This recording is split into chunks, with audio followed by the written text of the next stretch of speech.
Hello my dear friends, welcome to this special class. आज का ये वीडियो सेशन काफी ज्यादा इंपॉर्टेंट होने वाला है क्योंकि हम प्रीवियस ईयर के यूपी जीके के मोस्ट इंपॉर्टेंट 100 एमसीक्यू कवर करने वाले हैं और ये सभी प्रश्न डिफरेंट एग्जाम्स में बार बार रिपीट हुए हैं, तो आगे भी यही प्रश्न आपके एग्जाम्स में देखने के लिए मिलेंगे। चलिए शुरू करते हैं। और हाँ, अगर आपको किसी प्रश्न का जवाब पता है तो आप चाहें तो कमेंट बॉक्स में टाइप कर सकते हैं वीडियो को पॉज करके, या फिर आप वीडियो को लास्ट तक देखिए, एंड तक देखिए और लास्ट में कमेंट बॉक्स में जरूर बताइएगा कि आपने कितने प्रश्न सही किए हैं। तो चलिए शुरू करते हैं। पहला प्रश्न है, गंगा नदी उत्तर प्रदेश में किस जनपद से प्रवेश करती है? काफी इंपॉर्टेंट है और कई बार ये प्रश्न पूछा गया है। तो बिजनौर जनपद से गंगा नदी उत्तर प्रदेश में प्रवेश करती है और उत्तर प्रदेश के 28 जिलों से होकर के गुजरती है। अगर बात गंगा नदी की करें तो भारत सरकार के द्वारा नवंबर 2008 में गंगा नदी को भारत की राष्ट्रीय नदी घोषित किया गया था। याद रखिएगा, सारे पॉइंट्स इंपॉर्टेंट है।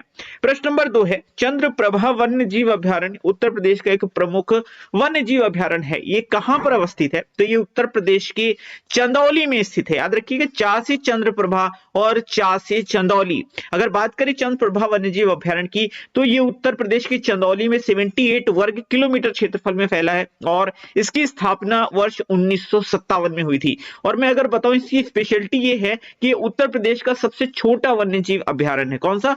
चंद्रप्रभा वन्य जीव अभ्यारण्य। अब आप कहोगे सर छोटा बता दिए, बड़ा भी बता दीजिए। तो सबसे बड़ा वन्य जीव अभ्यारण्य उत्तर प्रदेश का है हस्तिनापुर वन्य जीव अभ्यारण्य। क्या? हस्तिनापुर वन्य जीव अभ्यारण्य। ये 4 जिलों में फैला हुआ है। एक तो है मेरठ, एक है गाजियाबाद, फिर है आपका मुरादाबाद और एक है आपका मुजफ्फरनगर। तो ये 4 जिलों में फैला हुआ है हस्तिनापुर वन्य जीव अभ्यारण्य। प्रश्न नंबर 3 है, उत्तर प्रदेश में वन महोत्सव सप्ताह कब मनाया जाता है? तो ये 1 जुलाई से लेकर के 7 जुलाई के बीच में मनाया जाता है। तो उत्तर प्रदेश में वन महोत्सव सप्ताह 1 जुलाई से 7 जुलाई के बीच में प्रत्येक वर्ष मनाया जाता है और इसका उद्देश्य क्या है? लोगों को वृक्षारोपण के लिए प्रोत्साहन देना। प्रश्न नंबर 4 है, उत्तर प्रदेश का कौन सा जनपद दशहरी आम का सर्वोच्च उत्पादक है? तो सबसे ज्यादा दशहरी आम का जो उत्पादन है वो लखनऊ में ही होता है, जो कि उत्तर प्रदेश की राजधानी है। तो याद रखिएगा, लखनऊ जनपद दशहरी आम का सर्वोच्च उत्पादक है और दशहरी आम के लिए भौगोलिक संकेतक भी दिया जा चुका है लखनऊ को। और अगर एक और है लंगड़ा आम, ठीक है, ये भी याद रखिएगा, काफी फेमस है लंगड़ा आम। ये बनारस का है और इसको भी रिसेंटली जीआई टैग दिया गया था। तो ये याद रखिएगा, बनारसी पान और बनारसी लंगड़ा आम को भी जीआई टैग दिया जा चुका है। प्रश्न नंबर 5 है, भारत के राज्यों में से उत्तर प्रदेश निम्नलिखित में से किन फसलों का अग्रणी उत्पादक है? तो अगर मैं इनमें से बताऊं तो देखिए, मूंगफली, कपास, धान नहीं, यहाँ पर जो होगा बीज से होगा गेहूं, आलू और गन्ना। इन 3 फसलों का अग्रणी उत्पादक है उत्तर प्रदेश। याद रखिएगा, ठीक है, ये बड़ा इंपॉर्टेंट है। उत्तर प्रदेश की प्रमुख फसलें हैं चावल, गेहूं, बाजरा, जौ, सारी फसलें उगाई जाती हैं। लेकिन अगर प्रथम की बात करें तो उत्तर प्रदेश गेहूं, गन्ना और आलू में प्रथम स्थान रखता है। अगला प्रश्न है, प्रश्न नंबर 6, उत्तर प्रदेश में सिंचाई का सबसे बड़ा स्रोत क्या है? तो यूपी में सिंचाई का सबसे बड़ा स्रोत जो है वो नलकूप है। देखिए, नलकूप से यूपी में 74.9% सिंचाई की जाती है, वहीं नहर से 15.2%, कुओं से 8.8%, तालाब झील से 0.5% की जाती है सिंचाई।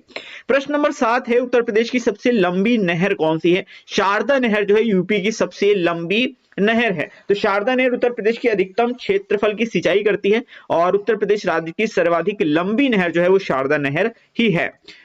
उत्तर प्रदेश में रानी लक्ष्मीबाई बांध परियोजना निर्मित है। तो ये बेतवा नदी पर निर्मित है। किस नदी पर? बेतवा नदी पर निर्मित है रानी लक्ष्मीबाई बांध परियोजना, जो मध्य प्रदेश और उत्तर प्रदेश सरकार की संयुक्त परियोजना है। यह ललितपुर, झांसी, हमीरपुर, जालौन जिलों की लगभग 2.64 लाख हेक्टेयर भूमि को सिंचित करती है। प्रश्न नंबर 9 है, उत्तर प्रदेश राज्य में निम्नलिखित में से सबसे ऊंचा बांध कौन सा है? ये बांध से रिलेटेड प्रश्न काफी ज्यादा पूछे जाते हैं। सबसे ऊंचे बांध की बात करें तो रामगंगा बांध जो है यूपी का सबसे ऊंचा बांध है। तो रामगंगा बांध का निर्माण 1978 में धामपुर यानी बिजनौर के रामगंगा नदी पर किया गया था, जो कि 127.5 मीटर ऊंचा है। वहीं अगर माता टीला बांध की बात करें तो ये बेतवा नदी यानी ललितपुर में है और इसकी जो ऊंचाई है वो 45.72 मीटर है। वहीं रिहंद बांध जो है रिहंद नदी पर है सोनभद्र में, इसकी ऊंचाई 91.46 मीटर है। वही मेधा बांध जो है बेलन नदी पर मिर्जापुर में स्थित है।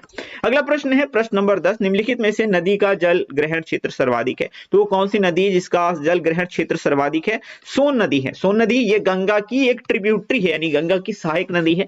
तो जो ऑप्शन है उनमें सोन नदी का जल ग्रहण जो है वो सबसे ज्यादा है। सोन नदी मध्य प्रदेश के अमरकंटक की पहाड़ियों से निकलती है और पूर्वी की ओर मध्य प्रदेश से होते हुए उत्तर प्रदेश की सोनभद्र से होते हुए बिहार में प्रवेश करती है और पटना के निकट जो है वो गंगा से मिल जाती है। बहुत पूछा जाता है ये सोन नदी जो है, कौन सी? सोन नदी, ये किसकी सहायक नदी है? तो गंगा नदी की सहायक नदी है। डियर फ्रेंड्स, आगे बढ़ने से पहले एक इंपॉर्टेंट इंफॉर्मेशन आप लोगों को दे देते हैं कि हमारी स्टैटिक जीके की ई बुक और करंट अफेयर्स की बुक्स लॉन्च हो चुकी हैं। ये सारी ही मोस्ट इंपोर्टेंट क्वेश्चंस इसमें दिए गए हैं। इसके अलावा हम अपनी यूपी जीके और करंट की भी ई बुक लॉन्च करने वाले हैं, जिसमें आपको यूपी जीके से रिलेटेड 1400 क्वेश्चंस देखने के लिए मिलेंगे। इसमें 700 जो है वो यूपी जीके स्पेशल के होंगे और 700 यूपी करंट के क्वेश्चन आपको देखने के लिए मिलेंगे। और ये सारी ई बुक्स आपके आगामी परीक्षाओं के लिए काफी ज्यादा महत्वपूर्ण होने वाली हैं। आप इन्हें परचेज करके अपने एग्जाम में यकीनन अच्छा स्कोर कर सकते हैं और एक सीट अपने लिए रिजर्व कर सकते हैं।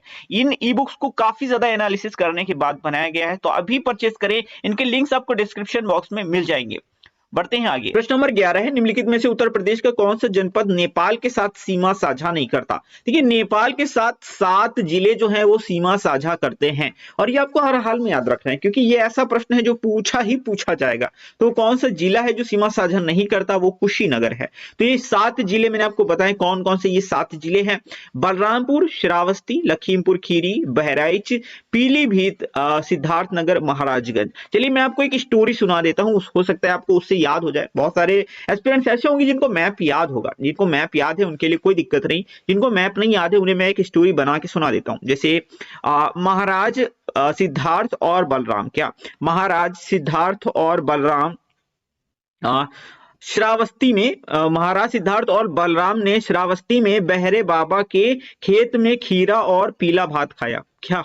खीरा और पीला भात खाया। तो इस तरह से आपको याद हो चुका होगा। देखिए, महाराज सिद्धार्थ और बलराम ने श्रावस्ती में बहरे बाबा के खेत में खीरा और पीला भात खाया। अगर आपने इस चीज को देखिए, मैंने बनाया है कहीं किसी किताब में या किसी साइट पे आपको नहीं मिलने वाला है, बस मैंने आपको इसको देख के बना के आपको बताया। आई थिंक चीजें आपको क्लियर हो गई होंगी और अभी आपको याद हो चुके हैं। एक्सप्लेन करने की जरूरत नहीं, क्योंकि आप समझ चुके हैं। सूर सरोवर रामसर स्थल उत्तर प्रदेश के किस जिले में स्थित है? देखिए, सूर सरोवर रामसर स्थल जो है वो आगरा में अवस्थित है। कहां है? आगरा में है। तो और आगरा में स्थित मानव निर्मित जलाशय है, इसे कीथम झील के नाम से भी जाना जाता है। देखिए, अगर यहाँ पर रामसर स्थल की बात करें तो रामसर स्थल, ये रामसर जो है ना, ये ईरान में है। कहां है? ईरान में है। 1971 में ईरान के रामसर में एक कन्वेंशन हुआ था। वहां पर एक चर्चा की गई थी आर्द्र भूमि को लेकर के, यानी आर्द्र भूमि मतलब कि मतलब जो आर्द्र भूमि होती है, मतलब जहां पर पानी भरा होता है, ठीक है, साल के 12 मास, उसे आर्द्र भूमि बोलते हैं। इनका पर्यावरण को स्वस्थ रखने में काफी ज्यादा योगदान होता है। अगर भारत की बात करें तो भारत में, पूरे भारत में ओवरऑल देखें तो 75 रामसर साइट्स हैं। कितनी रामसर साइट्स हैं? 75 हैं। सबसे ज्यादा रामसर साइट्स जो है वो तमिलनाडु में है। और यूपी की अगर हम बात करें तो यूपी में 10 रामसर साइट्स हैं। ये सारे पॉइंट्स आप याद रखिएगा, इंपॉर्टेंट है, कहीं से भी प्रश्न पूछे जा सकते हैं। प्रश्न नंबर 13 है, उत्तर प्रदेश में लाल मिट्टी मुख्यतः पाई जाती है। तो लाल मिट्टी की बात करें तो ये मिर्जापुर झांसी क्षेत्र देखने को मिल रहा है, जहां पर लाल मिट्टी पाई जाती है। इसमें दक्षिणी प्रयागराज है, झांसी है, मिर्जापुर है, सोनभद्र है, चंदौली है, यहाँ पर जो है ये लाल मृदा देखने को मिलती है। प्रश्न नंबर 14 है, उत्तर प्रदेश के कौन सा जिला इत्र के लिए प्रसिद्ध है? भाई कन्नौज है। आंख बंद करके टिक मारो, इत्र की बात है, कन्नौज टिक मार दीजिएगा। वर्तमान में उत्तर प्रदेश में वन क्षेत्रफल कितना है? वन क्षेत्र यानी फॉरेस्ट एरिया कितना है? तो 9.23। देखिए, एक हर 2 साल में, क्या हर 2 साल में एक फॉरेस्ट रिपोर्ट आती है, क्या वन सर्वेक्षण होता है और एक फॉरेस्ट रिपोर्ट जारी की जाती है। और लास्ट वाली जो रिपोर्ट जारी की गई थी वो 2021 में जारी की गई थी, ठीक है। तो 2021 के आधार पे हम आपको बताने वाले हैं, देख लीजिएगा। जो वन रिपोर्ट है, देखिए बड़ा इंपॉर्टेंट है, ये प्रश्न हमेशा पूछा जाता है। एक होता है वनावरण और एक होता है वृक्षावरण, और इन दोनों को जब मिला देते हैं तो कुल वन क्षेत्रफल बनता है। तो 2021 की वन रिपोर्ट के आधार पर यूपी का जो कुल वनावरण और वृक्षावरण है वो है 9.23%। यानी यूपी का जो क्षेत्रफल है ना, यानी 2,40,928 वर्ग किलोमीटर, इसके कुल मिलाकर के 9.23% भाग पर वन पाए जाते हैं। देखिए वनावरण वृक्षावरण अलग अलग चीजें हैं। वनावरण क्या होता है और वृक्षावरण, देखिए वनावरण वन उसको बोला गया है जहां पर मान लीजिए जो पेड़ है ना वो बहुत ज्यादा घने घने लगे हैं, क्या बहुत ज्यादा घने घने लगे हैं और वहां पर सूर्य की परछाई नीचे तक नहीं पहुंच पाती, उसे वन बोलते हैं, ऐसे क्षेत्र को वन बोलेंगे। और जहां पर सूर्य की परछाई आराम से नीचे धरातल तक पहुंचती है उसे वृक्ष बोलते हैं। तो वनावरण जो है वो कितना है, अगर सेपरेट देखें तो 6.15% है और वृक्षावरण देखें तो 3.08% है। तीनों आंकड़े आपको याद रखने हैं, बहुत जरूरी है। इन तीनों में से एक प्रश्न हर हाल में पूछता है आयोग। और सबसे ज्यादा वन क्षेत्र कहां है, तो ये सोनभद्र में है और सबसे कम वन क्षेत्र भदोही में है, याद रखिएगा।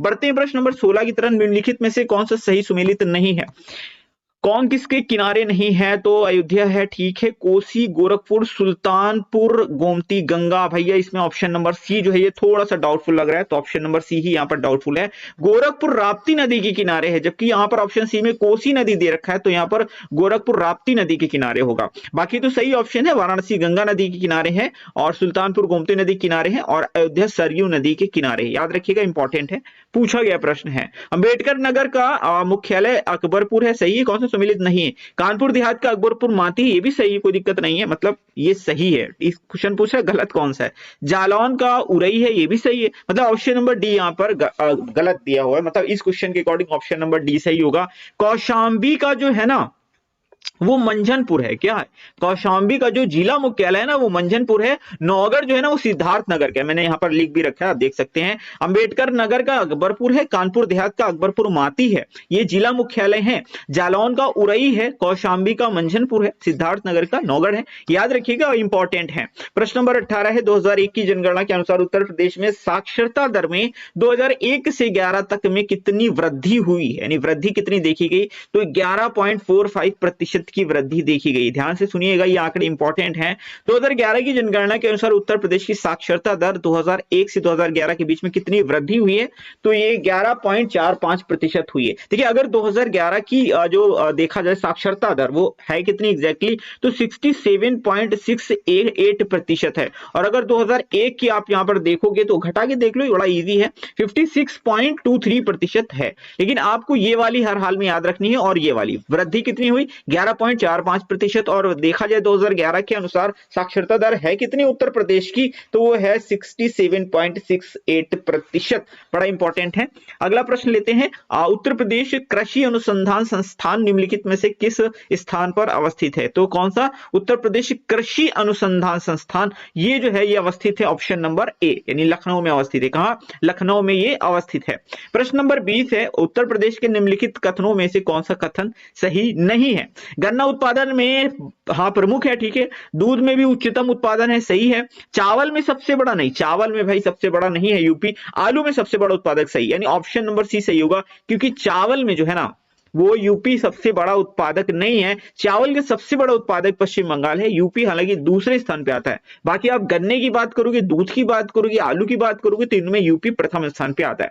प्रश्न नंबर 21 है, भारत में उत्तर प्रदेश जिस पैदावार का सबसे बड़ा उत्पादक है वह क्या है, तो तिलहन, दलहन, मसाले। देखिए खाद्यान्न के मामले में यूपी टॉप पे चलता है, बढ़िया है, अच्छा उत्पादन करता है, तिलहन वगैरह नहीं है यूपी में। तो देखेंगे उत्तर प्रदेश देश में खाद्यान्न का सबसे बड़ा उत्पादक राज्य है। 2021 में चौथे अग्रिम अनुमान के अनुसार भारत के कुल खाद्यान्न उत्पादन का लगभग 19% खाद्यान्न जो है उत्पादन उत्तर प्रदेश में ही हुआ था। अगर देखा जाए तो गेहूं है, आलू है, गन्ना है, दूध है, ये सब काफी ज्यादा, इनमें तो यूपी प्रथम ही है। वहीं अगर तिलहन की बात करें राजस्थान में, दलहन की बात करें मध्य प्रदेश में, ये सारे जो है प्रथम स्थान पर हैं। प्रश्न नंबर 22 जो है, उत्तर प्रदेश में खरीफ फसल की बुआई का वर्ष, मतलब वर्ष बोलो, बुआई का मंथ क्या होता है, किसकी बात करें, खरीफ की बात करें तो जून जुलाई होगा, ऑप्शन नंबर सी यहाँ पर करेक्ट हो जाएगा। बात खरीफ की हो रही, जून जुलाई में बुआई का यहाँ पर सीजन होता है। प्रश्न नंबर 23 है, 2011 की जनगणना के अनुसार उत्तर प्रदेश में पुरुष महिला का अनुपात क्या है, यानी लिंगानुपात की बात करें तो यूपी के लिंगानुपात की स्पेशली यहाँ पर बात की जा रही है। तो यूपी का लिंगानुपात प्रति 1000 पुरुषों पर महिलाओं की संख्या 912 है। लेकिन ध्यान रहे, अगर भारत की लिंगानुपात की बात ये करेंगे तो आपको बताना है 943 महिलाएं हैं प्रति 1000 पुरुषों पर। ठीक है, इंपॉर्टेंट है, ध्यान रखिएगा दोनों ही बातें। ठीक है, लिंगानुपात 2001 में कितना था, तो ये 898 था, और अभी 2011 की जनगणना के अनुसार यूपी का लिंगानुपात कितना है, 912 है, और भारत का जो लिंगानुपात मैंने आपको बताया कितना बताया, 943 बताया है। सारे पॉइंट्स आपको याद रखने हैं। प्रश्न नंबर 24 है, जनगणना 2001 के अनुसार उत्तर प्रदेश में सर्वाधिक लिंगानुपात वाला जिला कौन सा है। देखिए 2001 के अनुसार इसने पूछ लिया तो थोड़ा सा दिक्कत है, 2001 के अनुसार बताना, क्योंकि ये पुराना क्वेश्चन है और पूछा गया है रिसेंट में ही। देखिए 2001 की अगर बात करें तो सबसे ज्यादा लिंगानुपात आजमगढ़ था। 2011 के अनुसार जो लिंगानुपात है वो जौनपुर का है। ठीक है, सबसे ज्यादा लिंगानुपात कहां है, जौनपुर का। 2011 वाला पूछे जाने के चांसेस अभी ज्यादा बन रहे हैं। ठीक है, तो 2001 के अनुसार भी आपको याद रखना है और 2011 के अनुसार भी। प्रश्न नंबर 25 है, वर्ष 2011 की जनगणना के अनुसार उत्तर प्रदेश में महिला साक्षरता दर कितनी है। तो महिला साक्षरता दर है 57.20%। ध्यान से सुनिएगा, सारे आंकड़े मैं आपको याद भी करवा दूंगा। अगर देखिए यूपी की जो साक्षरता दर है ओवरऑल है 67.68, महिलाओं की देखेंगे 57.18, पुरुषों की देखेंगे 77.28। अब आप देखो 57, 67, 77, 57, 67, 77, कुछ क्लिक किया दिमाग में, 57, 67, 77। आई होप आप समझ गए मैं क्या समझाना चाह रहा हूं। 10, 10, 10, समझ रहे हो ना क्या हो रहा है यहाँ पे सिस्टम। चलिए, आपको याद हो चुका है, बहुत एक्सप्लेन करने की जरूरत नहीं, सब समझदार हो चुके हो। 2011 की जनगणना के अनुसार उत्तर प्रदेश में महिला आबादी का कुल कितना भाग है लगभग। की महिला आबादी की बात करें तो 48% महिलाएं हैं और 52% जो है वो बच्चे पुरुष हो जाएंगे। ठीक है, सीधी सी बात। प्रश्न नंबर 27 है, उत्तर प्रदेश उर्दू अकादमी की स्थापना किस वर्ष हुई थी। तो ये 1972 में हुई थी। कब हुई थी, 1972 में हुई थी उर्दू अकादमी की स्थापना। ठीक है, और एक चीज याद रखिएगा, उत्तर प्रदेश की द्वितीय राष्ट्रीय भाषा भी क्या है, उर्दू है। यह क्वेश्चन बहुत पूछा जाता है कि उर्दू को किस वर्ष उत्तर प्रदेश की दूसरी राष्ट्रीय भाषा घोषित किया गया था। तो ये 1989 में घोषित किया गया था। प्रश्न नंबर 28 है, भारत में मेंथा ऑयल उत्पादन में उत्तर प्रदेश का योगदान कितना प्रतिशत। देखिए मेंथा ऑयल की बात करें तो यूपी 90% तक योगदान देता है। अरे हमारे यहाँ इसको पिपरमिंट बोलते हैं। क्या बोलते हैं इसको, कहते हैं पिपरमिंट। क्या बोलते हैं, पिपरमिंट हमारे यहाँ बोलते हैं, और काफी ज्यादा होता है, मेरे गांव में भी बहुत ज्यादा उत्पादन होता है मेंथा ऑयल का। तो ये चीज याद रखिएगा, यूपी का अपना 90% तक का शेयर होता है, मतलब 90% तक ये मेंथा ऑयल का उत्पादन हो रहा है। मेंथा की खेती अगर बदायूं, रामपुर, मुरादाबाद, बरेली, पीलीभीत, बाराबंकी, फैजाबाद, अंबेडकर नगर, लखनऊ सभी जिलों में होता है। काफी महंगा बिकता है, ये ठंडा ठंडा सा तेल होता है। कौन सा सही सुमेलित नहीं, गौतम बुद्ध नगर सही है, ग्रेटर नोएडा, अमेठी गौरीगंज सही है, संत कबीरनगर खलीलाबाद सही है, सिद्धार्थनगर नहीं, सिद्धार्थनगर का नौगढ़ होगा, सिद्धार्थनगर का नौगढ़ होगा। उरई जो है ये जालौन का है। क्या, जालौन का उरई है, समझ गए ना, बस सीधी सी बात है, बड़ा इंपॉर्टेंट है। देखिए 75 जिले हैं, सभी का अपना अपना मुख्यालय है, मतलब मोस्टली जो है मुख्यालय वही है जो जिले का नाम है, लेकिन कुछ मुख्यालय ऐसे हैं 12-13 जो उनका नाम वो नहीं है। जैसे अब गौतम बुद्ध नगर का नाम यहाँ पर गौतम बुद्ध नगर है, लेकिन मुख्यालय का नाम ग्रेटर नोएडा। यहाँ पर जिला अमेठी है, लेकिन मुख्यालय का नाम गौरीगंज है। तो ये पूछे बहुत जाते हैं, इसीलिए मैं आपको यहाँ पर प्रैक्टिस करवा रहा हूँ, एक तरह से आप ये समझ लीजिएगा। उत्तर प्रदेश में राज्य पोषण मिशन संबंधित है, तो पोषण की बात हो रही है तो कुपोषण से संबंधित है। इसका उद्देश्य ही है कुपोषण को समाप्त करना। तो कुपोषण से निजात दिलाने के लिए उत्तर प्रदेश सरकार ने राज्य में पोषण मिशन 2017 प्रारंभ किया था। प्रश्न नंबर 31 है, उत्तर प्रदेश में प्रारंभिक शिक्षा स्कूल चले हम स्कूल चलो अभियान कब शुरू किया गया था। तो स्कूल चलो अभियान जो है ये वर्ष 2000 में शुरू किया गया था। कब शुरू किया गया था, वर्ष 2000 में ये शुरू किया गया था। अरे वो गाना नहीं आता था, काफी ज्यादा, स्कूल चले हम, आपको याद होगा ही होप, है ना, थोड़ा सा नॉस्टैल्जिक हो जाएगा अगर मैं सुना दूंगा, लेकिन सुनाऊंगा नहीं। प्रश्न नंबर 32 है, उत्तर प्रदेश में निम्नलिखित में से किस जिले में बाबू गेंदा सिंह गन्ना शोध संस्थान। तो ये कुशीनगर में स्थित है। कहाँ है, कुशीनगर। कुशीनगर का अगर मैं कहूँ जिला, मतलब जिला मुख्यालय कौन सा है, तो पडरौना। कुशीनगर का जिला मुख्यालय कहाँ है, पडरौना में है। और ये जो बाबू गेंदा सिंह गन्ना शोध संस्थान उत्तर प्रदेश के कुशीनगर में है, और ये संस्थान जो है सेवरही नामक स्थान पर अवस्थित है। प्रश्न नंबर 33 है, आर्यभट्ट नक्षत्रशाला कहाँ है।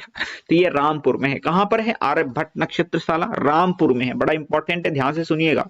इंदिरा गांधी नक्षत्रशाला कहाँ है, लखनऊ में है। वीर बहादुर सिंह नक्षत्रशाला कहाँ है, गोरखपुर में है। आर्यभट्ट नक्षत्रशाला कहाँ है, रामपुर में। जवाहर नक्षत्रशाला कहाँ है, प्रयागराज। कोई भी पूछी जाए आप बता दोगे इजीली। प्रयागराज स्थित अल्फ्रेड पार्क का पुनः नामकरण किया गया था। तो ये शहीद चंद्रशेखर आजाद के नाम पर किया गया था, और मैं यहाँ पर गया भी था एक बार, काफी अच्छा पार्क है, प्रयागराज में स्थित है। अल्फ्रेड पार्क, इसका जो नामकरण है वो शहीद चंद्रशेखर आजाद के नाम पर किया गया था।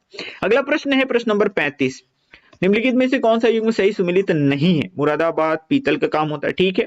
प्रतापगढ़ आंवले के लिए फेमस है भाई, कालीन के लिए नहीं। बरेली में फर्नीचर बनता है। सहारनपुर कागज के लिए फेमस है, एकदम सही, कागज की लुगदी के लिए फेमस है सहारनपुर। प्रतापगढ़ जो है ना ये आंवले के लिए काफी ज्यादा फेमस है, प्रतापगढ़ का आंवला बोलते हैं, प्रतापगढ़ का आंवला। कालीन के लिए आप भदोही हो सकता है ऑप्शन में, या फिर कालीन भैया वाला मिर्जापुर, ठीक है। ये सब तो कालीन के लिए फेमस है। मिर्जापुर तो आपको याद हो गया, लेकिन भदोही जरूर याद रखना, भदोही ऑप्शन में मिलता है, मिर्जापुर नहीं मिलता है ज्यादा, ठीक है। ऐसे मिर्जापुर भी देखने को मिल जाता है कभी कभी। तो मुरादाबाद के लिए पीतल का काम है, प्रतापगढ़ आंवला फेमस है, बरेली का फर्नीचर है, सहारनपुर का कागज है, भदोही का, मिर्जापुर का कालीन है। प्रश्न नंबर 36 है, तीव्र औद्योगिकरण हेतु निवेश करने तथा रोजगार के अवसरों के सृजन के लिए उत्तर प्रदेश सरकार राज्य का पहला आंकड़ा यानी डेटा सेंटर स्थापित करेगी। तो ये आई थिंक हाँ ग्रेटर नोएडा में, कहा ग्रेटर नोएडा में, तो ऑप्शन नंबर बी करेक्ट हो जाएगा। उत्तर प्रदेश सरकार तीव्र औद्योगिकरण हेतु निवेश करने तथा रोजगार के अवसरों को सृजित करने और बढ़ाने के लिए ग्रेटर नोएडा में राज्य का पहला आंकड़ा केंद्र स्थापित करने का निर्णय लिया है। प्रश्न नंबर 37 है, गौतम बुद्ध नगर जिले का मुख्यालय है। अभी तो बताया मैंने, ग्रेटर नोएडा बड़ा आसान है तो प्रश्न ऑप्शन नंबर ए करेक्ट हो जाएगा। गौतम बुद्ध नगर जिले का मुख्यालय जो है ग्रेटर नोएडा में है, और नोएडा उत्तर प्रदेश का सबसे बड़ा औद्योगिक केंद्र है, और ये एनसीआर में भी आता है। प्रश्न नंबर 38 है, उत्तर प्रदेश उद्योग बंधु योजना का उद्देश्य क्या है?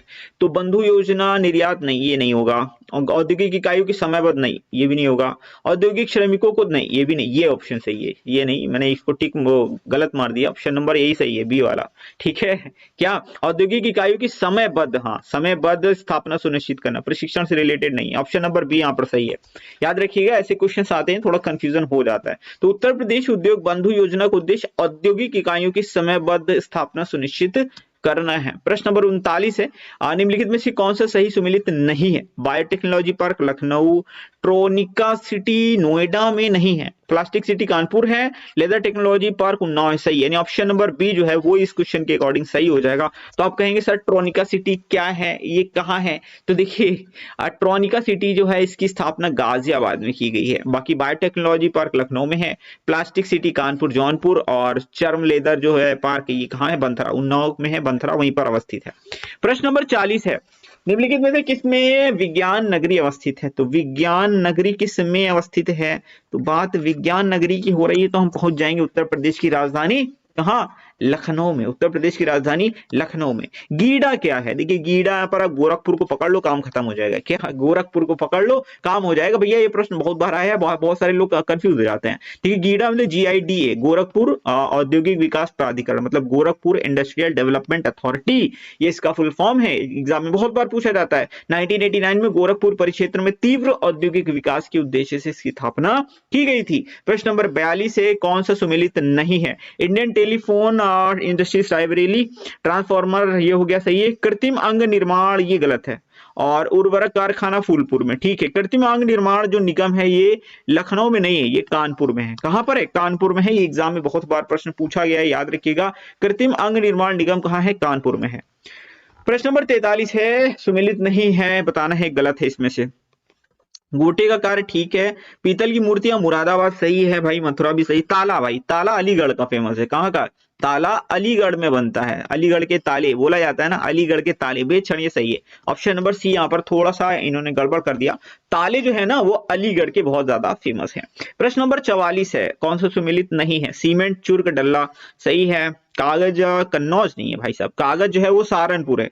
कागज जो है वो सहारनपुर में फेमस है, यानी सहारनपुर में बनता है कागज की लुगदी। और कन्नौज के लिए तो इत्र है, कन्नौज का इत्र है। बाकी इलेक्ट्रॉनिक्स नोएडा है, फर्नीचर का बरेली है, सही है। अच्छा ये जो चुर्क है ना ये कहाँ पर है? सोनभद्र में है। चुर्क और डल्ला बोलते हैं, ये दोनों ही फेमस है किसके लिए? सीमेंट उद्योग के लिए। और ये कहाँ है? सोनभद्र में। कहाँ है? सोनभद्र में है। याद रखिएगा, छोटी छोटी सी बातें हैं, आपको बता के हम निकल जाते हैं, लेकिन आप इसको लाइटली लेते हैं और एग्जाम में यही छोटे छोटे प्रश्न बन जाते हैं, और छोटी छोटी मगर मोटी बातें हो जाता है, शक्तिमान वाला। अगला प्रश्न है, सुमेलित नहीं है भाई, बताना। डीजल लोकोमोटिव सही है, वाराणसी में है। इंडियन टेलीफोन इंडस्ट्री नैनी में है, सही है। मॉडर्न बेकरी लखनऊ, भाई लखनऊ में नहीं, मॉडर्न बेकरी जो है ये कानपुर में। कहाँ पर है? कानपुर में। और सारे प्रीवियस ईयर है भैया, हल्के में नहीं लेना। आप सोच रहे हो कि सर अपने मन से बना के लिया कि बेकरी दे दी है, नहीं, ये सारे प्रश्न पूछे जा चुके हैं। और तेल शोधक, ये याद रखिएगा। रिफाइनरी कहाँ है उत्तर प्रदेश में? तो ये मथुरा जिले में है। प्रश्न नंबर 46 है, उत्तर प्रदेश में कृत्रिम रबड़ का कारखाना कहाँ है? ये बरेली में है। कहाँ है? बरेली में। वैसे गाजियाबाद में भी है, ठीक है। तो उत्तर प्रदेश में कृत्रिम रबड़ का कारखाना बरेली में है। बरेली के अलावा गाजियाबाद में भी है, ठीक है। प्रश्न नंबर 47 है, हिंदू मुस्लिम एकता के प्रतीक सुलह कुल मेला, ये बहुत ज्यादा पूछा जाता है। सुलह कुल वाला उत्सव जो है, इसमें हिंदू मुस्लिम एकता का प्रतीक इसको मानते हैं। ये हर साल आगरा में लगता है। कहाँ पे लगता है? आगरा में। मुगल सम्राट अकबर द्वारा स्थापित सुलह कुल सिद्धांत पर प्रत्येक वर्ष उत्तर प्रदेश पर्यटन विभाग इसका जो आयोजन है वो आगरा में आयोजित करता है। प्रश्न नंबर 48 है, कौन सा सम्मिलित नहीं है? तो जैविक खेती केंद्र, दलहन, हाँ ये गड़बड़ है यहाँ पे। देखिए ऑप्शन नंबर बी, क्योंकि सब्जी वाला जो है वाराणसी में है, गन्ना अनुसंधान संस्थान लखनऊ में है, सही है। जैविक खेती केंद्र ये भी कहाँ है? गाजियाबाद में है। लेकिन जो दलहन है, यहाँ पे दो चीजें याद रखिएगा। ये तो आगरा नहीं, ये कानपुर है। मैं पहले आपको सही जवाब बता देता हूँ।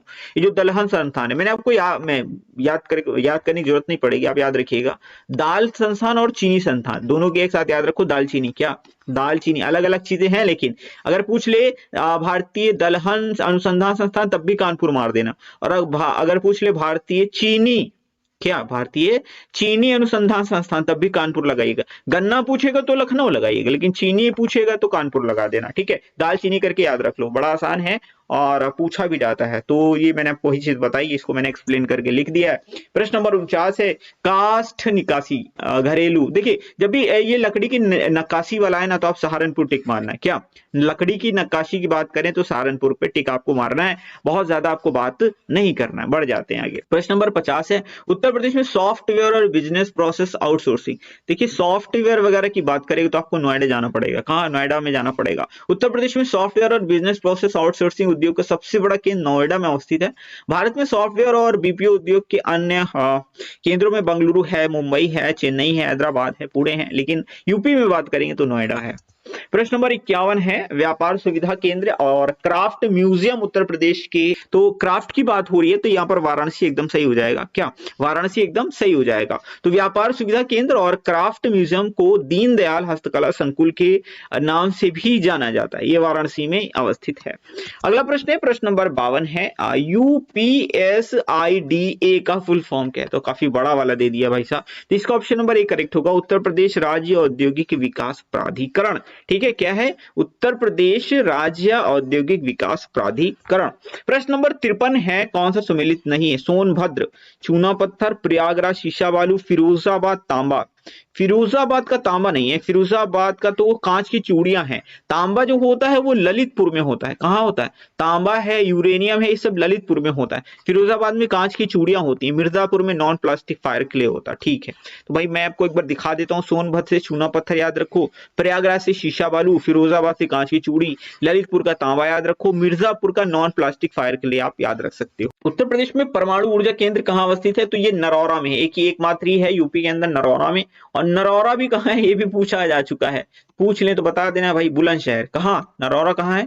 बुलंदशहर। ठीक है, तो देख लीजिए भाई, मैंने एक्सप्लेन करके लिखा भी है। नरौरा परमाणु शक्ति परियोजना उत्तर प्रदेश के बुलंदशहर में है। ठीक है, गंगा के निकट है। स्वदेशी डिजाइन, उन्नत दबाव युक्त भारी जल आधारित 440 मेगावाट क्षमता वाले 2 रिएक्टर हैं। 1991-92 से कार्यरत हैं। ये कहाँ पर है? नरौरा। नरौरा कहाँ? यूपी का बुलंदशहर। प्रश्न नंबर 55 है, राष्ट्रीय चैंबर ऑफ उद्योग एवं वाणिज्य उत्तर प्रदेश में कहां पर अवस्थित है? तो ये आगरा में अवस्थित है। कहां? आगरा में ये अवस्थित है। याद रखिएगा, इंपॉर्टेंट है। और इसकी स्थापना 1949 में हुई थी। एग्जाम में आ चुका है प्रश्न। प्रश्न नंबर 26 है, गंगा नदी के निम्नलिखित में से किस भाग को राष्ट्रीय जल मार्ग घोषित किया गया? तो ये प्रयागराज से हल्दिया के बीच में है। कहां से? प्रयागराज से हल्दिया के बीच में है। याद रखिएगा, गंगा नदी में प्रयागराज यानी यूपी से हल्दिया यानी पश्चिम बंगाल तक के जो जल मार्ग है उसे राष्ट्रीय जल मार्ग घोषित किया गया। यह भारत का प्रथम राष्ट्रीय जल मार्ग है। इसकी लंबाई 1620 किलोमीटर है। अगला प्रश्न है, प्रश्न नंबर 57 है, यमुना एक्सप्रेस वे कहां से कहां तक है? तो ये आगरा तक तो है, ग्रेटर नोएडा से। कहां से? ग्रेटर नोएडा से आगरा के बीच में बना हुआ है। तो याद रखिएगा, यमुना एक्सप्रेस 165 किलोमीटर लंबा है, द्रुतगामी सड़क है, यानी बहुत तेजी से यहाँ पर गाड़ियां चलती हैं। ग्रेटर नोएडा से आगरा तक है, 6 लेन वाली सड़क मार्ग है। प्रश्न नंबर 58 है, कौन सा सुमेलित नहीं? अमौसी तो है भाई, ठीक है, लखनऊ में। वाराणसी, बाबतपुर, चकेरी। चकेरी कन्नौज में नहीं है, चकेरी कानपुर में, हवाई अड्डे का नाम दिया है भाई साहब। चकेरी कहाँ है? कानपुर में है। बाकी आगरा आगरा सही है। ठीक है, चकेरी जो है कानपुर में है, याद रखिएगा। लखनऊ में अमौसी है। अगला प्रश्न है, उत्तर प्रदेश में पूर्वांचल एक्सप्रेस वे किस नगर से नहीं गुजरता? वैसे देखो, पहले ये याद रखो कि 9 जिलों से गुजरता है पूर्वांचल एक्सप्रेस वे। ये लखनऊ में चांदसराय के पास में गोसाईगंज है, वहां पर उस वहीं से शुरू होता है ये। चलिए देख लेते हैं। लखनऊ के चांदसराय से गाजीपुर से के हैदरिया तक लगभग 341 किलोमीटर लंबा है और ये 9 जिलों से होकर के गुजरता है। लखनऊ, बाराबंकी, अमेठी, सुल्तानपुर, अयोध्या, अंबेडकर नगर, आजमगढ़, मऊ, गाजीपुर, यानी लखनऊ से शुरू होता है और ये गाजीपुर तक जाता है। प्रश्न नंबर 60 है, चंदावर का जो युद्ध हुआ था 1194 में, जयचंद को हरा दिया था मोहम्मद गोरी ने। ये जो चंदावर है ना, ये है कहां पर? ये प्रश्न पूछा है। ऐसे क्वेश्चन आ गए ना भाई, दिमाग की दही हो जानी है, पक्का बता रहे हैं भाई साहब। तो ये चंदावर कहां पर है? क्या इटावा में है? क्या ये वाराणसी में है? ये नहीं भाई, हमें तो इटावा में बता रहे हैं। इटावा ही में है। कहाँ है? इटावा में। याद रखिएगा, इंपॉर्टेंट है भैया, इसीलिए मैं थोड़ा सा आपको बात कर करके पढ़ा रहा हूँ ताकि चीजें आपको ज्यादा समझ में आए। जयचंद और मोहम्मद गोरी के बीच में हुआ था 1194। देखिए पहले वो हो ना, तो तराइन का युद्ध प्रथम वाला 1191 में, फिर दूसरा वाला हुआ था 1192 में, पृथ्वीराज चौहान और गोरी के बीच में। तो पहले वाले में तो गोरी हार गया था, दूसरे वाले में गोरी जीत गया था, और फिर 1194 में चंदावर का युद्ध हुआ था जयचंद के साथ में। तो ये चंदावर जो है ना, ये है कहां पर? यही चीज पूछा था। तो ये इटावा में है। इटावा जिला, यमुना नदी के तट पर ये स्थित है चंदावर। अगला प्रश्न है, प्रश्न नंबर 61। कौन सा सुमिलित नहीं है? कुरु, इंद्रप्रस्थ, ठीक है। पांचाल की राजधानी अहिछत्र है। कौशल की श्रावस्ती है। वत्स की चंपा नहीं है। वत्स की कौशांबी है, ये राजधानी है भाई साहब, ठीक है। आपने 16 महाजनपद पढ़े हैं ना, उन्हीं की यहाँ पर बात हो रही है। तो कौशांबी है। चंपा जो है ये राजधानी है अंग की। क्या? अंग। आपने कर्ण, कर्ण का जब भी नाम सुना होगा, आपने सुना होगा अंग राज कर्ण। तो ये जो अंग है ना, ये वही राज्य है जिसके राजा कर्ण हुआ करते थे, और अंग की राजधानी चंपा थी। वत्स की राजधानी कौशांबी थी। तो ये सब चीजें आपको मैं बता रहा हूँ। ये 16 महाजनपद की यहाँ पर बात हो रही है, बड़ा इंपॉर्टेंट है। अंग की राजधानी चंपा थी। आगे बढ़ जाए, प्रश्न नंबर 62 है, निम्नलिखित में से किस वर्ष प्रयागराज के किले पर अंग्रेजों का स्थापित हुआ था, अधिकार स्थापित हुआ था? तो ये 1797 में स्थापित हुआ था। ऑप्शन नंबर डी यहाँ पर करेक्ट हो जाएगा। 1797 प्रयागराज के किले पर अंग्रेजों का अधिकार स्थापित हुआ था। प्रश्न नंबर 63 है, पंडित दीनदयाल उपाध्याय पशु चिकित्सा विज्ञान विश्वविद्यालय और गौ रक्षा अनुसंधान संस्थान ये कहाँ है? तो गौ रक्षा की बात हो रही है, तो मथुरा चलते हैं भाई साहब। तो दीनदयाल उपाध्याय पशु चिकित्सा विज्ञान विश्वविद्यालय और गौ रक्षा अनुसंधान संस्थान मथुरा में अवस्थित है। प्रश्न नंबर 64 है, आगरा अवध के संयुक्त प्रांत जिन्हें अब उत्तर प्रदेश के नाम से जाना जाता है, उसे 1921 में अपनी राजधानी को किस शहर से लखनऊ स्थानांतरित किया था? देखिए इसका जो सही जवाब है ना, देखिए लखनऊ स्थानांतरित किया था। तो इसकी राजधानी इलाहाबाद हुआ करती थी। देखिए पहले, सबसे पहले जो राजधानी थी वो थी आगरा, फिर आई थी इलाहाबाद, ठीक है, इलाहाबाद, और उसके बाद जो राजधानी थी ना वो लखनऊ आई थी। ये आप याद रखिएगा, इंपॉर्टेंट है भाई। ये पूछ रहे हैं कि जब लखनऊ आई थी तो कहां से होकर के आई थी? इलाहाबाद से लखनऊ ट्रांसफर करी गई थी। मैं आपको अगर थोड़ा सन वन बता दूं तो 1836 से लेकर के 1858 तक राजधानी आगरा थी, और उसके बाद 1858 से लेकर के 1920 तक की राजधानी जो थी वो इलाहाबाद थी। फिर 1921 से जो थी वो आंशिक रूप से लखनऊ को राजधानी बनाया गया था, और बाद में लखनऊ को ही परमानेंट राजधानी घोषित कर दिया गया था। तो ये सीक्वेंस आप जरूर याद रखिएगा, बड़ा इंपॉर्टेंट है और एग्जाम में पूछा भी जाता है। प्रश्न नंबर 65 है, कौन सा सुमेलित नहीं है? बटेश्वर मेला आगरा में लगता है, देवास शरीफ जौनपुर में नहीं लगता है। देवास शरीफ जो है ना, ये है आपका बाराबंकी में। कहाँ है? देवास शरीफ जो है ये बाराबंकी जिले में है, और संकिसा फर्रुखाबाद है, बिठूर मेला कानपुर में लगता है। सही है एकदम, सारी चीजें बाकी सही है। तो बाराबंकी जो है देवास शरीफ से रिलेटेड हो जाएगा। प्रश्न नंबर 66 है, निम्नलिखित में कौन उत्तर प्रदेश का लोक नृत्य नहीं है? चरकुला, कर्मा है, ठीक, फगुआ नहीं है। बाकी पाई डंडा ये आपका बुंदेलखंड क्षेत्र में होता है। फगुआ की बात करें तो ये बिहार से रिलेटेड है। कहां से? बिहार से। तो ये ऑप्शन नंबर सी सही हो जाएगा, बिहार से रिलेटेड होगा फगुआ वाला।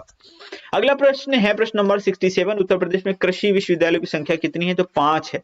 क्या? 5 है। कौन कौन से हैं बता दूं? चलिए, चंद्रशेखर आजाद कृषि विश्वविद्यालय कानपुर में है, फिर नरेंद्र देव कृषि विश्वविद्यालय अयोध्या में, सैम हिगिन बॉटम कृषि विश्वविद्यालय ये प्रयागराज में है, सरदार वल्लभ भाई पटेल कृषि विश्वविद्यालय मेरठ में, बांदा कृषि विश्वविद्यालय तो बांदा में ही होगा, सीधी सी बात है। उत्तर मध्य क्षेत्र सांस्कृतिक केंद्र निम्नलिखित में से किस स्थान पर अवस्थित है? तो ये प्रयागराज में अवस्थित है।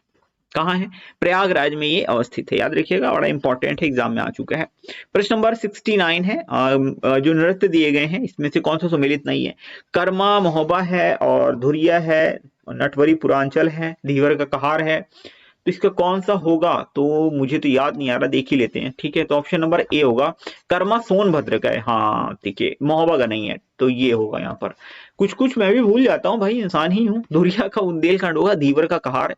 ठीक है, नटवरी जो है ये पूर्वांचल का है, तो इतना सा आपको ये क्षेत्र याद रखना है, एग्जाम में पूछ ले जाते हैं। कर्मा सोनभद्र में होता है। सोनभद्र में आपको बताया था ना, सबसे क्या है, दक्षिणी जिला है, सबसे नीचे है यूपी के सोनभद्र। अगला प्रश्न ले लें। प्रश्न नंबर 70 है, निम्नलिखित में कौन सुमेलित नहीं है। कनक भवन अयोध्या में है, सही है। और कादमगिरी शाकंभरी चित्रकूट सही है, ये भी। कालिंजर बांदा में सही है, ठीक है। शाकंभरी शाहजहांपुर नहीं है, ये सहारनपुर होगा। ठीक है, ये क्या होगा, ये शाकंभरी देवी मेला है ना, ये सहारनपुर में लगता है, शाहजहांपुर में नहीं लगता भाई। शाहजहांपुर से कंफ्यूजन होगा कर दिया लोगों ने, देखो सा करके है ना, सहारनपुर होगा, शाहजहांपुर नहीं होगा। तो ठीक है, ये चीज याद रखो, बाकी सब सही थे, ऑप्शन डी गलत था। अगला प्रश्न ले लेते हैं, प्रश्न नंबर 71 है, कौन सा प्रमुख लोक नृत्य इनमें से है, तो चरकुला पांडव, ठीक है, यही होगा, ऑप्शन नंबर बी सही होगा, क्योंकि बिहू असम का हो जाएगा, तो ये इसमें गरबा गुजरात का हो जाएगा, घूमर राजस्थान का है, तो यूपी से रिलेटेड है ही नहीं।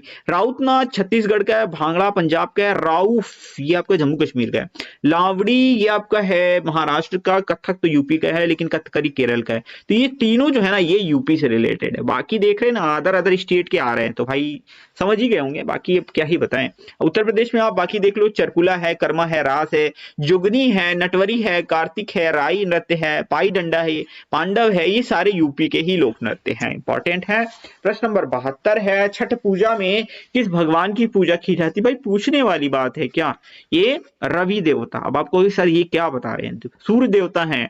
हाँ भाई, सूर्य का पर्यायवाची रवि है, भानु है, भास्कर है, प्रभाकर है, दिनकर है, अर्क है, सारे सूर्य के ही तो पर्यायवाची हैं, तो सूर्य देव की पूजा की जाती है छठ पूजा में। और बिहार का तो आई थिंक राजकीय पर्व भी है छठ पूजा। छठ पूजा सिर्फ यूपी में नहीं, झारखंड है, बिहार है, यहाँ भाई मनाया जाता है। प्रश्न नंबर 73 है, आपको सही बताना है कौन सा है, ये कौन सा गलत है, तो सही तो सारे ही होंगे। तो मुंशी शाह, अल्लाह खान, उदय भान चरित्र सही है। बाबू देवकी नंदन खत्री, काजर की कोठरी, चंद्रकांता, एक वो सीरियल भी तो आता था, चंद्रकांता की कहानी ये माना है पुरानी, ऐसे कुछ उसका स्टार्टिंग वाला सॉन्ग होता था, तो ये देवकी नंदन खत्री का है। पंडित प्रताप नारायण मिश्र, हठी अमीर सही है। कंकाल कामायनी, तितली इरावती, महादेवी नहीं है भैया, ये जयशंकर की हैं। किसकी हैं, जयशंकर प्रसाद की रचनाएं हैं ये सब। ठीक है, महादेवी वर्मा की नहीं है। तो कंकाल, तितली, कामायनी, इरावती, ये सब जयशंकर प्रसाद की, तो ऑप्शन नंबर डी यहाँ पर गलत रहा होगा। और प्रश्न नंबर 74 है, उत्तर प्रदेश के तराई क्षेत्र में निम्नलिखित में से कौन सी अनुसूचित जनजाति पाई जाती है। तो तराई क्षेत्र में भैया बुक्सा पाएगी, कौन सी, बुक्सा पाई जाएगी। तो बुक्सा जनजाति के लोग तराई क्षेत्र में मुख्यतः पाए जाते हैं, तो बिजनौर और आगरा जिले में ये मिलते हैं, ये वाली प्रजाति मतलब मिलती है। अगला प्रश्न है, प्रश्न नंबर 75, निम्नलिखित जनजातियों में से किसकी संख्या उत्तर प्रदेश में सर्वाधिक है। थारू, क्या सबसे ज्यादा जो पाई जाती है थारू। ये प्रश्न बहुत बार एग्जाम में पूछा गया है। प्रश्न नंबर कौन सा था, ये 75 था, हाँ 75 था, थारू जनजाति एकदम करेक्ट है। तो 2011 की जनगणना के अनुसार देखें तो उत्तर प्रदेश में जनजातियों में सर्वाधिक जो है वो थारू जनजाति पाई जाती है, बाकी छोड़ देते हैं। और दूसरे नंबर पे बुक्सा पाई जाती है, दूसरे नंबर पे बुक्सा। 76, उत्तर प्रदेश भारत सरकार के किस वर्ष में, भारत सरकार ने किस वर्ष में उत्तर प्रदेश की 10 नई आदिवासी जातियों को अनुसूचित जनजाति के रूप में सूचीबद्ध किया था। तो 2003 की ये बात है, जब यूपी गवर्नमेंट ने 10 जनजातियों को अनुसूचित जनजाति के रूप में सूचीबद्ध किया था। तो ये वर्ष 2003 की बात है, क्या 2003 की बात है। प्रश्न नंबर 77 है, राजीव गांधी राष्ट्रीय विमानन विश्वविद्यालय उत्तर प्रदेश में कहां पर है। तो भैया ये फुर्सतगंज में है, कहां, बहुत फुर्सत में, फुर्सतगंज में, कहां, फुर्सतगंज में। तो राजीव गांधी राष्ट्रीय विमानन विश्वविद्यालय फुर्सतगंज अमेठी में है, और इसे केंद्रीय विश्वविद्यालय का दर्जा भी प्राप्त है। अगला है प्रश्न नंबर 78, कन्हैया लाल मणिक लाल केंद्रीय हिंदी संस्थान ये कहां पर अवस्थित है? तो ये ऑप्शन नंबर ए यानी कि आगरा में अवस्थित है। कहां पर? आगरा में अवस्थित है, ये आगरा में। और इसकी आधारशिला 14 सितंबर 1953 में तत्कालीन गवर्नर कन्हैया मणिकलाल मुंशी द्वारा रखी गई थी, इसलिए इन्हीं के नाम पर नाम भी रखा गया इस हिंदी संस्थान का। प्रश्न नंबर 79 है, doctor Ambedkar institute of technology for handicapped, ये कहां पर? देखिए मैंने आपको बताया था कृत्रिम अंग निर्माण वाला, वो भी कहां था? कानपुर में। और ये भी कहां है? कानपुर में। याद रखिएगा, इंपॉर्टेंट प्रश्न है, ये सारे ही प्रश्न एग्जाम्स में बार बार रिपीटेटिव फॉर्म में पूछे जाते हैं। इसकी स्थापना 1997 में हुई थी। प्रश्न नंबर 80 है, वाराणसी के विश्वनाथ मंदिर का निर्माण किसके द्वारा करवाया गया था? रानी अहिल्याबाई के द्वारा। क्या? रानी अहिल्याबाई के द्वारा करवाया गया था। तो काशी यानी वाराणसी को भगवान शिव की नगरी कहा जाता है, और भगवान शिव के 12 ज्योतिर्लिंगों में काशी विश्वनाथ मंदिर भी शामिल है, जो काशी में गंगा नदी के तट पर अवस्थित है। इसका निर्माण 1780 में इंदौर की महारानी अहिल्याबाई होलकर ने करवाया था। प्रश्न नंबर 81 है, जीटी रोड। जीटी रोड मतलब ग्रांड ट्रंक रोड। क्या? ग्रांड ट्रंक रोड, ये कहां से नहीं गुजरती है? तो अलीगढ़ से ये नहीं गुजरती है। तो आप देख लीजिएगा, जीटी रोड जो है ये वर्तमान में इसका जो NH है वो NH19 है। पुराना NH NH2 था, लेकिन अभी NH19 है, और दिल्ली से लेकर के कोलकाता के बीच में है ये। और जीटी रोड जो है अलीगढ़ से नहीं गुजरती। दरअसल ये आगरा, फिरोजाबाद, इटावा, कानपुर, फतेहपुर, प्रयागराज, वाराणसी, मुगलसराय, कोलकाता से गुजरती है। आगे बढ़ जाते हैं। प्रश्न नंबर 82 है, उत्तर प्रदेश के किस जिले में यूरेनियम पाया जाता है? ये बड़ा इंपॉर्टेंट है, ललितपुर में है। आपसे तांबा पूछें या आपसे यूरेनियम पूछें, आप ललितपुर को आंख बंद करके टिक मार दीजिएगा, कोई दिक्कत नहीं होने वाली। ठीक है, क्या? ललितपुर। समझ गए? ठीक है, बढ़ जाए आगे। प्रश्न नंबर 83 है, निम्नलिखित में से कौन सा सुमेलित नहीं है? आपकी सही, नरोरा महाराष्ट्र में कहाँ है भैया? नरोरा तो उत्तर प्रदेश में है। क्या? बुलंदशहर में है, मैंने बताया था। महाराष्ट्र में तारापुर है। कैगा कर्नाटक सही है। कलपक्कम तमिलनाडु सही है। काकरापारा गुजरात में है। सही है, एकदम सही। बढ़ जाते हैं आगे। प्रश्न नंबर 84 है, इंडियन ऑयल कॉर्पोरेशन की तेल रिफाइनरी उत्तर प्रदेश में कहां है? मैंने आपको बताया था, मथुरा में। ठीक है, देखिए तेल रिफाइनरी यूपी में कहां है? मथुरा में। सिंपल है, बड़ा आसान सा प्रश्न है, टिक मारो, आगे बढ़ो। चलिए बढ़ जाते हैं आगे। प्रश्न नंबर 85 है, भारत से सॉफ्टवेयर निर्यात की दृष्टि से उत्तर प्रदेश कौन से स्थान पे? सॉफ्टवेयर तो निर्यात में पहले भी तो नहीं है भाई, सब दूसरे पे है। किसमें है? दूसरे पे। आप कहोगे सर पहले पे कौन है? तो देखिए भाई, यूपी तो सेकेंड प्लेस पे आता है सॉफ्टवेयर की मामले में, तो पहले स्थान पे आता है कर्नाटक। उत्तर प्रदेश में आईटी उद्यम नोएडा, गाजियाबाद, ग्रेटर नोएडा, कानपुर, लखनऊ तक ये सब सीमित है। अगला प्रश्न लेते हैं। प्रश्न नंबर 86 है, डॉक्टर भीमराव अंबेडकर नामक नक्षत्रशाला उत्तर प्रदेश में कहां है भाई? रामपुर में। कहां है? रामपुर में है। ऑप्शन नंबर ए करेक्ट हो जाएगा। भीमराव अंबेडकर नक्षत्रशाला, जो कि उत्तर प्रदेश की प्रथम डिजिटल नक्षत्रशाला है, ये रामपुर में अवस्थित है। प्रश्न नंबर 87 है, उत्तर प्रदेश में कृषक समृद्धि आयोग की स्थापना निम्नलिखित में से किस वर्ष की गई थी? तो ये 2017 में की गई थी। कब? 2017 में। तो कृषक समृद्धि आयोग की स्थापना नवंबर 2017 में मुख्यमंत्री की अध्यक्षता में की गई थी। प्रश्न नंबर 88 है, उत्तर प्रदेश का परीक्षा बांध, परीक्षा बेतवा नदी। देखो कैसे याद रखना है, आप परीक्षा में पास होना चाहते हो या परीक्षा आप सही से नहीं दोगे तो आपके टीचर आपको बेंत से मारेंगे। याद कर लो भैया, ऐसे टेक्निक लगा लगा के। तो परीक्षा बांध उत्तर प्रदेश में झांसी जिले के परीक्षा नामक स्थान पर बेतवा नदी पर अवस्थित है। टेक्निक सही बताया ना मैंने आपको, अब तो आपको भूल भी नहीं पाओगे। भूलने की जरूरत नहीं, याद करने की जरूरत है। कौन सा सुमेलित नहीं है? समसपुर पक्षी अभ्यारण्य मध्य प्रदेश, पहले ही गलत दे दिया। उत्तर प्रदेश भैया समसपुर पक्षी अभ्यारण्य। बाकी घटप्रभा है, कर्नाटक का है, जायकवाड़ी महाराष्ट्र, सही है, बाकी सही है। तो ऑप्शन नंबर ए ही यहाँ पर थोड़ा गलत था, और ये मध्य प्रदेश नहीं है, समसपुर पक्षी अभ्यारण्य उत्तर प्रदेश में है। प्रश्न नंबर 90 है, लोकगीत देखते हैं। बिरहा पूर्वांचल का है, रसिया ब्रज भूमि का है, ठीक है। आल्हा बुंदेलखंड भी है, सही है। कजरी ब्रज भूमि का नहीं है। ऑप्शन नंबर डी थोड़ा सा गड़बड़ा गया है, कजरी जो है वो अवध का है। कहाँ का है? अवध का है। अगला प्रश्न है प्रश्न नंबर 91, उत्तर प्रदेश का निम्नलिखित में से कौन सा जिला इस राज्य के अन्य जिलों से घिरा हुआ है, यानी किसी अन्य राज्य या देश की सीमा नहीं साझा करता? सहारनपुर तो भाई साहब एकदम टॉप पे है, तो ये तो तीन राज्यों के साथ सीमा साझा करता है, तो ये तो होने से रहा। देवरिया, हरदोई, ललितपुर तीनों तरफ मध्य प्रदेश से घिरा हुआ है, तो ये भी नहीं होगा। हरदोई, देवरिया इस साइड में आता है, एकदम बॉर्डर पे आ जाता है, तो देवरिया भी नहीं होगा। मतलब हरदोई जो है, मैं आपको मैप दिखा दूंगा। अच्छा ठीक है, ये है हरदोई जो है, ये लखनऊ मंडल के अंदर आता है। थोड़ा सा मुझे जूम करना पड़ेगा क्या, एक मिनट रुकिए, देखिए मैंने दूसरा मैप लिया हुआ है क्या, देख लेते हैं। हाँ, मैंने मैप यहाँ पर ले रखा है, कोई दिक्कत वाली बात नहीं है। देखिए यहाँ पर हरदोई आता है, तो आप हरदोई को देखोगे बीच में आ रहा है, चारों तरफ से किसी न किसी जिले से घिरा है, कोई स्टेट नहीं टच कर रहा। आप सहारनपुर देखोगे यहाँ पर स्टेट टच कर गया, ठीक है, और सोनभद्र भी टच कर रहा है यहाँ पर स्टेट्स। और ललितपुर की बात हो रही थी ना, ललितपुर 3 तरफ से मध्य प्रदेश से घिरा है, सिर्फ एक तरफ से ये झांसी के साथ में सीमा साझा कर रहा है बस। और बाकी क्या था, एक देवरिया था, ये देवरिया आ गया, देवरिया बिहार के साथ में सीमा बना रहा है। यहाँ पर जो हरदोई है ना वो एकदम करेक्ट हो गया। क्लियर है ना, मैप से समझने में आसानी होती।